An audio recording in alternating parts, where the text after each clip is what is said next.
Yawwa to kai ai na ganni kuma amaryar na yi wata irin. To salamu alaikum. Yanzu waɗannan bayan Allah ƴan uwa ne da abokanan arziki mu al'ummar mu ta Kano ba abin da zamu ce sai godiya ga Allah. An yi mana kara a cikin fim ɗin Attajira ga ƙawayen amarya. Ga muna. To ai sai ku ɗan yi bayani. Ubangiji Allah ya sa wannan shiri albarka. Allah ya bada shi. Abokin ango ba zai wuce daya.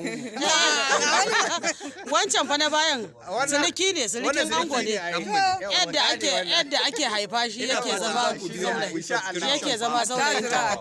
Attajira sase zo mana. Salisu. Da Allah zo mana.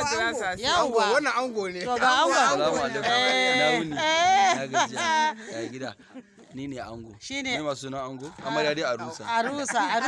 Arush. Ana Arush Kabir. Arush. Arusa ana Arush Kabir wallahi. Fil tarbazan Attajira. Tamsiliya Attajira. Yawwa to shikenan. To muna godiya da fatan alkhairi. Waɗanda suka sa mana albarka muna godiya. Mun gode.